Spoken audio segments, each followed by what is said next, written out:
Would you ever do it again? Build again? Oh gosh. I want to say no, never, never, ever, ever. I had a former boss said, were your parents fugitives? Like, what's going on? I'm Vanessa Kanbi, and in this video, Nana spills all about her house build, how much it cost, how much it's valued at, what she does for a living, the fact that she's lived in over 5 African countries, where she likes the most, and any tips she has for you. Don't forget to hit that subscribe button. So Nana, where does it all start for you? Where were you born, and what led you to this house here? So I was born in Rome, in Italy. Nana's dad worked for the Ghanaian embassy in Italy, and when Nana was 1 year old, they moved back to Ghana, and then when she turned 9, they moved to Tanzania. And there were only 2 English-speaking schools in Dar es Salaam at the time. The one was the international school where we couldn't afford to go, so we went to the other one. But textbooks were still in Swahili, and we were just trying to survive at this point. So 3 years of that school, my parents moved us to boarding school in Kenya. So then I was in Kenya for 5 years, did most of my high school there to O-level, there at the time O-level. Then moved to Ghana. I moved to Ghana with my mom and my brother for, I think, 2 years. I finished high school here. To boarding school in Tema. Okay. Which ones did you go to? To SOSHGIC. Oh, wow. Yeah, it was a really good time, and I think I've made, lifelong friends just from being the 2 years in that school. So yeah, that was nice. And then I went to university in the States. I went to do my first degree. Initially, I started upstate New York. Another culture shock. I'd never seen snow in my life, and you go upstate New York near Canada. I mean, it was like snow up to here. So after 1 year, I thought, no, I couldn't. It was too much.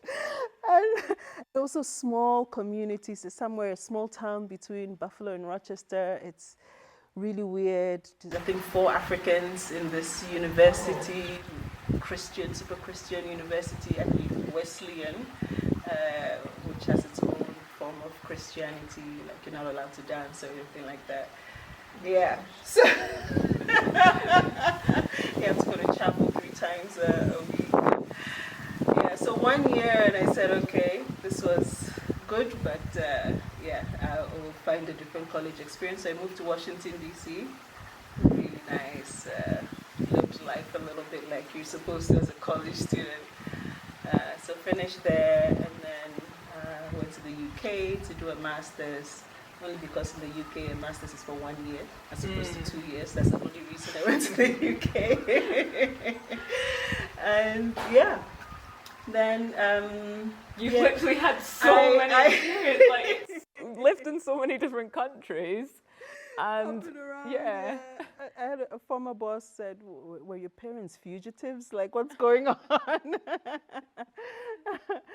And then I came to Ghana, worked for a bit, then went to South Africa. Yeah. So you've lived, obviously, as we've just said, in so many different countries. For people that might be looking at, moving to Africa and they've never been before, how would you describe those different countries, Tanzania, Kenya, and Ghana, and South Africa? Right.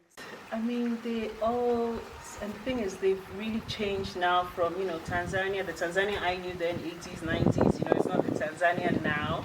So, and I'm not, even though I've been to Tanzania, it was the last 4 years I was there, but very briefly for work. Okay. So it's hard to compare. Yeah.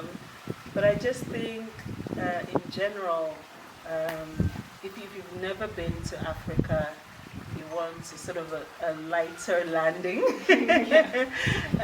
East Africa is good, I think. Do Kenya or Tanzania, or maybe Kenya, I don't know. It's nice weather, you get a bit of the winter that you might like, and also nice beaches. You go to the coast and great safaris, and South Africa offers all of this as well, and even more with the world-class facilities, and if you like, the nice life and the wine and SA is really great for that. And I always feel West Africa struggles to compete with these things when it comes to our beaches or safaris and things like that. But I always say West Africa, what we have is a vibe. I don't know how else to explain that. It works for you or it doesn't. I meet people, they're like, oh, I lived in Ghana, and their eyes light up. And for them, they won't say, oh, because we went this place or that place was really nice. It's just a life experience, and it's people. Really super welcoming, I would say, in Ghana. People say that about Ghanaians. They're super welcoming, friendly. South Africa, not as welcoming, but again, it's part of a history which explains why they are the way they are. But definitely, South Africa, beautiful, really beautiful. You've lived in Ivory Coast as well? Yes, so 2 years now. 2 years now, took a job in Côte d'Ivoire, living in Abidjan. And of course, language is a big thing. I learned French in school, but that was pretty much so now I have to learn French pretty quickly. Are you taking classes? I have now a tutor, a coach, he calls himself. So Okay. he says, I'm a coach. And he's good. So he's helping me a lot. Of course, now I've been in Ghana since late March because of COVID, so I've not really been keeping up. I try and, every time I'm driving, I'll tune into the French radio station, try and keep it going. We actually have a French speaker in the house, William. William, this is Vanessa. She's come to see the house and giving her a bit of a tour. Is perfectly bilingual. We could, yes, but we're just not disciplined enough. Title is actually monitoring and evaluation and policy manager. Okay. So I manage a team that does some meeting monitoring of a project that focuses on the cashew value chain. So our project is called Competitive Cashew Initiative, CompCashew for short. And we're trying to get farmers to grow more and better cashew. We're trying to get more processing done in country. And we're trying to link the processes here to international buyers. So that's what the project does, and part of my job is to make sure we're doing what we're supposed to do and to help with the reporting to donors, because it's mainly funded by the German government, but we also have other funders who come in. Okay, so, yeah. Cool. And you have this amazing house in Aburi that we have just seen. Honestly, I found it online. I was searching for houses in Aburi and it came up, your blog, came up, and I just thought, I've not seen anything like this, in Ghana. And then I found you, messaged you, and here we are today. So how was this build process? A nightmare. But I think anyone building will say the same, even if you live 2 minutes from where you're building. And I was building from South Africa. So I had to trust people here to do what they were going to do. I also used an architect from South Africa, so not one that could be here supervising. And actually the architect designed this place without having been here. Eventually she came to see the place, and actually once she saw it, she's like, I wouldn't change the design, actually, it fits. Mm-hmm. So that was interesting. But yeah, first finding the builder. My process was always to try and get recommendations. So I have friends who have built, one in particular, shout out to Michael. He helped me a lot. So he always sent me people he's used. So I got a builder. Engineers actually found online, which my mom always says, who uses engineers? This is Ghana. Yes.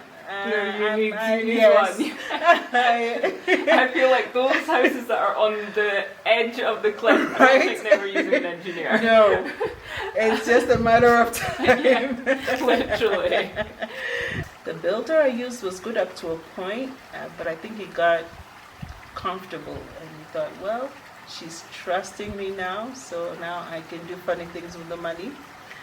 Because at some point it was working well. I'd give him a bit of money, he'd go and do something, show me pictures. Sometimes I get my dad to come check it. I'm like, okay, good, we can go to the next one. I'll send him the money.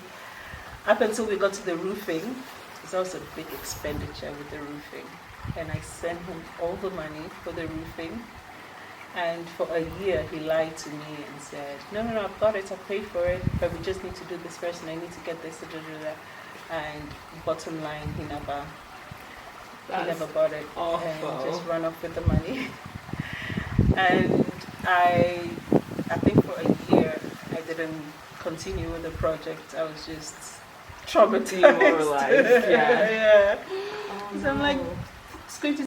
I had to save up that kind of money again, and so I got another builder who's a much better guy, and he came, and so at least from the roofing. So yeah, he did the roofing, and then tried to do all the other things. Yeah, we got a flooring done. A company in Ghana came to do the flooring. Yeah, but there were some things just not done well. There's still some things that I still see now. And I'm like, oh, how could they have done it, left it like this? But at some point, you live with the imperfection. You can't spend your whole life fixing. And I don't know, like, you don't have to speak about money, but would you be comfortable speaking about like how much it costs to build? Yes, I would become. It's just that I don't even know anymore. Oh, I right. think because also at the time the CD. I don't know if it was $1, $1, to two. Yeah. Then, and because I was trying to keep track of everything, I think in dollars, and then there was a change, and then it was So just really difficult to know how. But I would probably guess. I mean, the land I got it for $20,000, and then building, I would probably put it at 200,000, I would say. Yes, maybe. Oh yes, because I actually then took out a mortgage at some point. With a Ghanaian bank? Yes, Okay. with the Ghana home loans. Oh, right. So I took out $100,000, which I'm still paying for. It'll take me some time. I'm still paying for that.